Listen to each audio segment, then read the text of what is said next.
नमस्कार।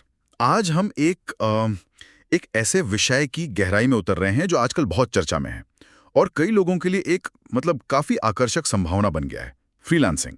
हमारे सामने एक लेख है जिसका शीर्षक है फ्रीलांसर बनने की 5 चरणीय गाइड, घर बैठे कमाएं लाखों। ये गाइड उन लोगों के लिए काफी काम की हो सकती है जो अपनी 9 से 5 की नौकरी के दायरे से बाहर निकलना चाहते हैं, या शायद अभी अपना करियर शुरू ही कर रहे हैं, या फिर आप कह सकते हैं अपनी आमदनी में कुछ इजाफा करना चाहते हैं। तो इस चर्चा का मकसद सिर्फ इन 5 कदमों को दोहराना नहीं है, बल्कि ये समझना है कि ये कितने व्यावहारिक हैं, इनके पीछे की सोच क्या है और असल दुनिया में ये कैसे काम करते हैं। तो चलिए शुरू करते हैं सफर पर और देखते हैं कि अपनी शर्तों पर काम करने का ये रास्ता वो कैसा दिखता है और क्या वाकई इसमें लाखों कमाने की संभावना है। आय का जरिया ही नहीं है, बल्कि कई लोगों के लिए तो ये एक पूरा करियर पथ बन रहा है। आज हम इस गाइड के सुझावों को परखेंगे, देखेंगे कि इनमें कितनी गहराई है और नए फ्रीलांसरों को किन असल चुनौतियों और हाँ, मौक़ों का सामना करना पड़ सकता है। ये यात्रा सिर्फ हुनर की नहीं, बल्कि सही रणनीति, धैर्य और लगातार सीखने की भी है ना? सही कहा। तो गाइड का पहला कदम है अपनी सुपर पावर खोजना, यानी सही स्किल्स का चुनाव करना। अक्सर लोग सोचते हैं फ्रीलांसिंग मतलब सिर्फ कोडिंग या ग्राफिक डिजाइनिंग, लेकिन लेख साफ करता है कि दायरा बहुत बड़ा है। कंटेंट राइटिंग है, video editing, social media management, virtual assistant सेवाएं, डेटा एंट्री, यहाँ तक कि ऑनलाइन ट्यूटरिंग जैसे अनगिनत विकल्प हैं। गाइड कुछ दिलचस्प तरीके सुझाती है अपनी स्किल पहचानने के लिए। पहला, अपनी हॉबीज और इंटरेस्ट पर गौर करें। क्या आपको तस्वीरें खींचना पसंद है? क्या आप किसी विषय पर घंटों लिख सकते हैं? दूसरा, और ये बहुत ज़रूरी है, बाजार की नब्ज को पहचानना। अपवर्क या फाइवर जैसी वेबसाइट्स पर जाकर देखें कि क्लाइंट्स आम किस तरह के काम के लिए पोस्ट कर रहे हैं। लेख में जिक्र है कि आजकल आर्टिफिशियल इंटेलिजेंस यानी एआई से जुड़े कंटेंट राइटिंग और खासकर वीडियो मार्केटिंग स्किल्स की मांग तेजी से बढ़ रही है। और तीसरा, अपनी मौजूदा नौकरी के अनुभव को देखें। क्या आपकी कोई स्किल फ्रीलांसिंग के लायक है? जैसे एक marketing manager social media consultancy दे सकता है, या एक टीचर ऑनलाइन कोर्स बना सकता है। हाँ, ये स्किल चुनने की प्रक्रिया बिल्कुल नींव की तरह है, बहुत महत्वपूर्ण। सिर्फ वही स्किल चुनना जो आपको पसंद हो वो काफी नहीं है। उसकी बाजार में मांग है या नहीं, ये देखना बेहद अहम है। यहीं पर गाइड का वो टी शेप्ड स्किल वाला कॉन्सेप्ट वो बहुत मायने रखता है। इसका मतलब है किसी एक क्षेत्र में गहरी विशेषज्ञता, मान लीजिए एसईओ राइटिंग, और साथ ही उससे जुड़े कुछ और क्षेत्रों की आम सामान्य जानकारी रखना, जैसे थोड़ा सोशल मीडिया मार्केटिंग, थोड़ा कंटेंट मैनेजमेंट। ये ज़रूरी क्यों है? क्योंकि आजकल क्लाइंट्स अक्सर ऐसे फ्रीलांसर्स चाहते हैं जो सिर्फ एक काम ना करें, बल्कि प्रोजेक्ट को थोड़ा व्यापक नज़रिए से देख सकें। ये आपको ज़्यादा मूल्यवान और भरोसेमंद बनाता है। हालांकि मेरा मानना है कि शुरुआत में बहुत ज़्यादा फैलने से बचना भी ज़रूरी है। पहले एक मुख्य स्किल में महारत हासिल करना ज्यादा फायदेमंद हो सकता है। अच्छा, ये टी शेप वाली बात दिलचस्प है। यहाँ पर स्रोत में मोहन की कहानी दी गई है जो वाकई प्रेरणा देती है। वो एक छोटे शहर का युवक था जिसकी नौकरी चली गई थी। जाहिर है वो काफी निराश था, लेकिन उसके पास एक हुनर था ग्राफिक डिजाइनिंग का, जो उसने खुद ही सीखा था ऑनलाइन ट्यूटोरियल्स वगैरह से। उसने हार नहीं मानी। अपने पुराने कॉलेज प्रोजेक्ट्स और कुछ प्रैक्टिस वर्क को इकट्ठा करके एक साधारण सा डिजिटल पोर्टफोलियो बनाया। फिर उसने फेसबुक और लिंक्डइन पर छोटे व्यवसायों और स्टार्टअप से जुड़े ग्रुप्स में उसे शेयर करना शुरू किया। शुरुआत में, जैसा अक्सर होता है, कोई खास प्रतिक्रिया नहीं मिली। कई दिन इंतजार करना पड़ा, लेकिन वो लगातार सक्रिय रहा, ग्रुप्स में लोगों की मदद करता रहा, अपने काम के नमूने दिखाता रहा। आखिरकार एक छोटे से ऑनलाइन कपड़ों के स्टोर के मालिक ने उसे कुछ सोशल मीडिया ग्राफिक्स बनाने का मौका दिया। मोहन ने काम पाने की खुशी में बहुत कम पैसों में भी पूरी लगन और बेहतरीन क्वालिटी का काम करके दिया। और यही मोहन की कहानी का अहम मोड़ आता है। वो क्लाइंट उसके काम से इतना प्रभावित हुआ कि न सिर्फ उसने मोहन को और काम दिया, बल्कि अपने जान पहचान के दूसरे उद्यमियों को भी उसके बारे में बताया। रेफरल्स मिलने लगे। धीरे धीरे मोहन का काम बढ़ता गया। आज लेख के अनुसार वो अपने घर से ही काम करके न सिर्फ अच्छी कमाई कर रहा है, बल्कि दूसरों को बेसिक डिजाइनिंग सिखा भी रहा है। ये कहानी सिर्फ हुनर की नहीं है।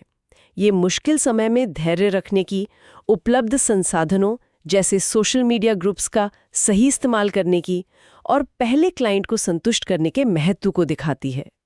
पहला क्लाइंट सिर्फ पैसा नहीं लाता, वो भरोसा लाता है और भविष्य के दरवाजे खोल सकता है।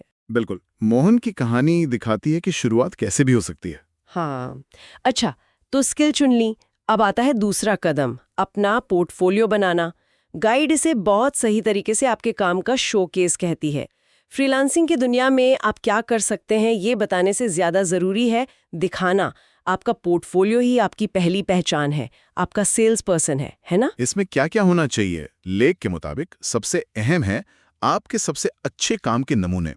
अगर आप राइटर हैं तो ब्लॉग पोस्ट्स या आर्टिकल्स के लिंक, डिजाइनर हैं तो लोगो या वेबसाइट डिजाइन के विजुअल्स, वीडियो एडिटर हैं तो शॉर्ट क्लिप्स। इसके साथ अपनी एक संक्षिप्त कहानी भी जोड़ें। आपकी मुख्य स्किल्स क्या हैं, आपको कितना अनुभव है और इस काम के प्रति आपका जुनून क्या है। ये थोड़ा मतलब व्यक्तिगत स्पर्श जोड़ता है। और सबसे महत्वपूर्ण, अगर मुमकिन हो तो पिछले क्लाइंट्स या सहकर्मियों से मिले प्रशंसा पत्र, वो टेस्टिमोनियल्स जो होते हैं, हाँ, वो विश्वसनीयता बनाने में बहुत मदद करते हैं। हाँ, पर यहाँ एक आम दुविधा सामने आती है, खासकर नए लोगों के लिए, कि अगर अभी तक कोई असली क्लाइंट का काम किया ही नहीं है तो पोर्टफोलियो में दिखाएं क्या? गाइडेंस इसके लिए कुछ व्यावहारिक रास्ते बताती हैं। पहला, अपने लिए प्रोजेक्ट्स बनाएं।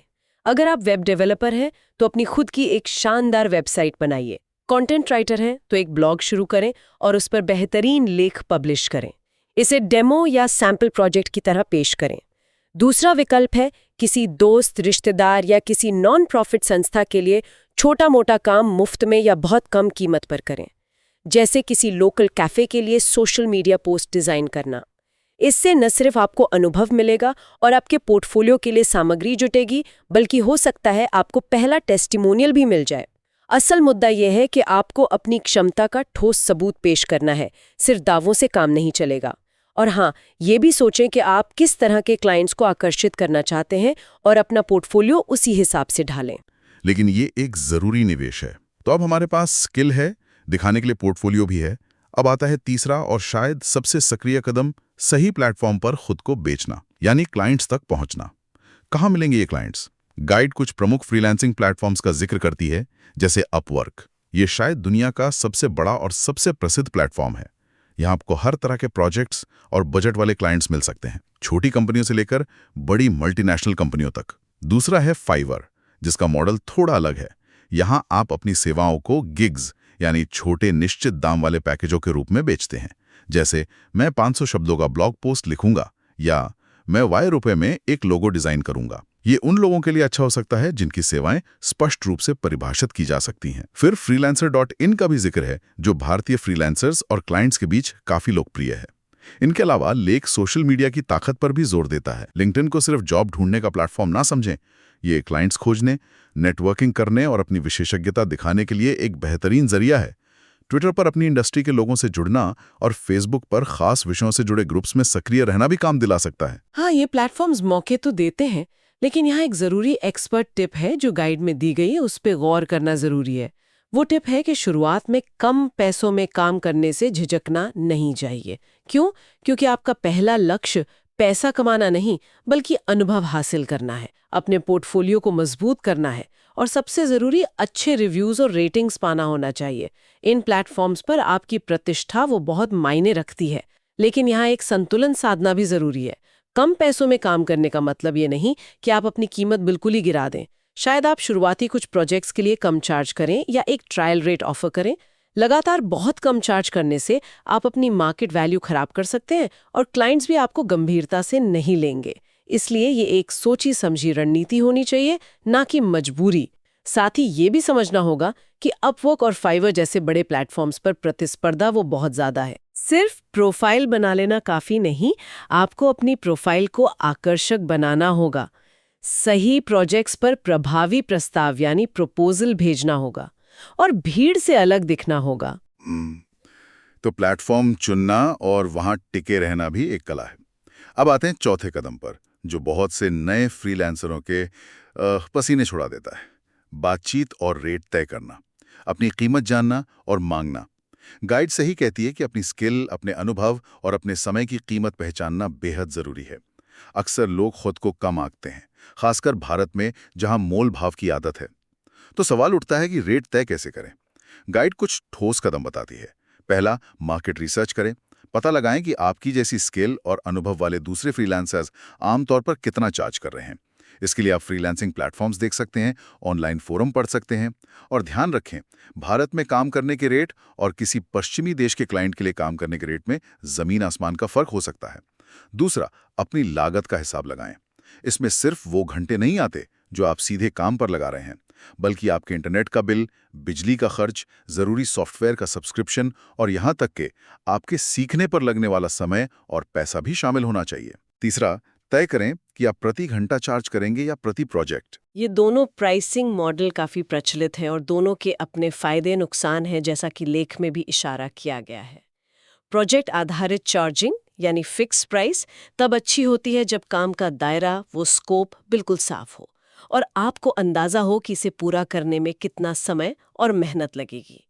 इससे क्लाइंट को भी पहले से पता होता है कि उसे कितना खर्च करना पड़ेगा, जो उन्हें पसंद आता है।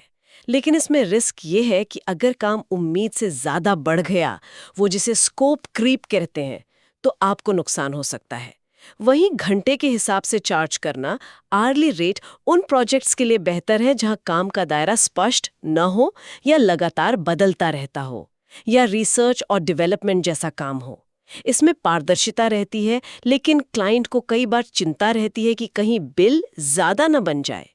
कुछ अनुभवी फ्रीलांसर्स वैल्यू बेस्ड प्राइसिंग का भी इस्तेमाल करते हैं, जहां रेट काम पर लगने वाले समय से नहीं, बल्कि उस काम से क्लाइंट को मिलने वाले फायदे यानी वैल्यू के आधार पर तय होता है। ये थोड़ा एडवांस है, पर लंबे समय में काफी फायदेमंद हो सकता है। अच्छा, वैल्यू बेस्ड प्राइसिंग, ये सुनने में दिलचस्प है। यहाँ सुनील की कहानी का जिक्र है, जो इस बात को और पुख्ता करती है। सुनील बेंगलोर का एक कॉलेज स्टूडेंट था, जिसने अपने खाली समय में छोटे-मोटे ग्राफिक डिजाइन प्रोजेक्ट्स करना शुरू किया था। उसका पहला प्रोजेक्ट एक लोकल स्टार्टअप के लिए लोगो डिजाइन करना सिर्फ 500 रुपए का था। सोचिए, 500 रुपए। लेकिन उसने उस छोटे से काम को भी पूरी गंभीरता और बेहतरीन क्वालिटी के साथ किया। नतीजा, क्लाइंट खुश हुआ, उसे और काम मिला और उसने सुनील को दूसरों को रेफर भी किया। बिल्कुल, सुनील की कहानी दिखाती है कि शुरुआत छोटी हो सकती है, लेकिन अगर काम में क्वालिटी और प्रोफेशनलिज्म है तो आप आगे बढ़ सकते हैं। आज लेख के अनुसार सुनील अपना खुद का छोटा डिजाइन स्टूडियो चलाता है और प्रति प्रोजेक्ट 10,000 रुपए से 20,000 रुपए या उससे भी ज्यादा चार्ज करता है। ये रातों रात नहीं हुआ। उसने लगातार अपनी स्किल्स को बेहतर किया, क्लाइंट्स के साथ अच्छे रिश्ते बनाए और धीरे धीरे अपनी कीमत बढ़ाई, जैसे जैसे उसके काम की मांग और प्रतिष्ठा बढ़ी। ये सिर्फ रेट बढ़ाने की कहानी नहीं है, ये अपनी वैल्यू बढ़ाने की कहानी है। सही कहा, वैल्यू बढ़ाने की। और अब हम आते हैं इस गाइड के आखिरी 5वें कदम पर। खुद को लगातार निखारें और आगे बढ़ें। फ्रीलांसिंग कोई ऐसी मंजिल नहीं है जहां पहुंचकर आप आराम से बैठ जाएं। ये तो एक लगातार चलने वाला सफर है। अगर आपको इस क्षेत्र में टिके रहना है और आगे बढ़ना है, तो रुकना मना है। तो लगातार कैसे निखरे और आगे बढ़ें, गाइड कुछ जरूरी बातें बताती है। पहला, नई स्किल सीखते रहें। टेक्नोलॉजी बदल रही है, बाजार की मांग बदल रही है। आज जो स्किल डिमांड में है, हो सकता है कल ना हो। आर्टिफिशियल इंटेलिजेंस, मशीन लर्निंग, नए सॉफ्टवेयर, नई मार्केटिंग तकनीकें, जो भी आपके क्षेत्र से जुड़ा है उसे सीखते रहें। ऑनलाइन कोर्सेज, वेबिनार, वर्कशॉप्स बेहतरीन माध्यम है। दूसरा, अपना नेटवर्क बढ़ाएं। दूसरे फ्रीलांसरों से जुड़ें, उनसे सीखें, उनके साथ सहयोग करें। इंडस्ट्री के एक्सपर्ट्स को फॉलो करें, उनसे बातचीत करें। क्लाइंट्स के साथ सिर्फ काम का नहीं, बल्कि एक अच्छा पेशेवर रिश्ता बनाएं।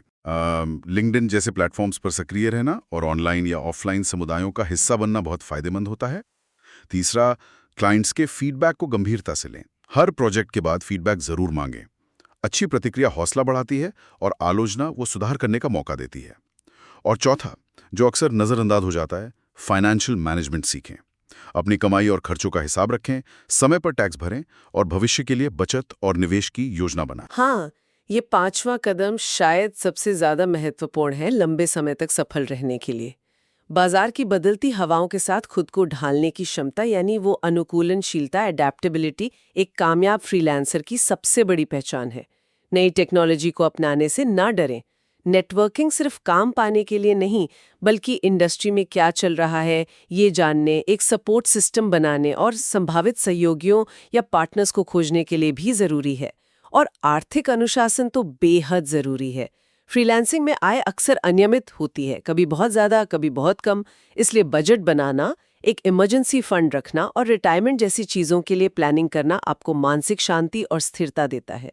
इसके साथ ही समय प्रबंधन, टाइम मैनेजमेंट और काम जीवन संतुलन, वर्क लाइफ बैलेंस बनाए रखना भी जरूरी है, वरना बर्नआउट का खतरा रहता है। तो ये थे फ्रीलांसर बनने के वो 5 अहम कदम जिन पर हमने इस गाइड के आधार पर विस्तार से बात की।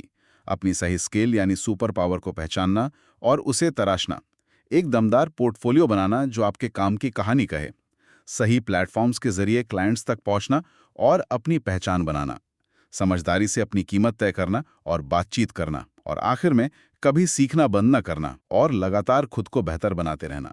जैसा कि गाइड भी कहती है, सिर्फ स्किल होना ही काफी नहीं है, इसके साथ धैर्य, अनुशासन, संवाद कौशल और लगातार सीखने की ललक का होना भी उतना ही जरूरी है। बिल्कुल सही कहा। सफलता सिर्फ इन कदमों को जानने से नहीं मिलती, बल्कि इन्हें सही तरीके से लगातार और अपनी परिस्थितियों के अनुसार ढालकर लागू करने से मिलती है। रास्ते में चुनौतियां आएंगी, बिल्कुल आएंगी। कभी काम नहीं मिलेगा, कभी क्लाइंट से मतभेद होगा, कभी खुद पर शक होगा। लेकिन जैसा गाइड के निष्कर्ष में कहा गया है, आपकी सफलता की चाबी आपके हाथ में है। ये वाक्य थोड़ा क्लीशे लग सकता है, पर इसमें सच्चाई है। शुरुआत मुश्किल हो सकती है, इसमें कोई दो राय नहीं, लेकिन अगर आप लगन और सही रणनीति के साथ आगे बढ़ते रहें, तो फ्रीलांसिंग आपको वो आज़ादी, वो लचीलापन और आत्मसंतुष्टि दे सकती है जो शायद पारंपरिक नौकरियों में मिलना मुश्किल हो। और ये चर्चा हमें एक बड़े सवाल पर भी सोचने को मजबूर करती है। क्या ये गाइड सिर्फ कुछ पैसे कमाने का तरीका बता रही है, या ये काम करने के एक बिल्कुल नए मॉडल की ओर इशारा कर रही है? एक ऐसा मॉडल जहां ऑफिस की दीवारें नहीं हैं, तय घंटे नहीं हैं और आप अपने बॉस खुद हैं। तो सोचने वाली बात यह है कि फ्रीलांसिंग का ये बढ़ता चलन हमारी व्यक्तिगत स्वतंत्रता, हमारे करियर के विकास और हमारे काम करने के भविष्य के लिए असल में क्या मायने रखता है। क्या ये पारंपरिक रोजगार का एक स्थायी विकल्प बन रहा है? इसी विचार के साथ हम आज की इस गहरी पड़ताल को यहीं समाप्त करते हैं।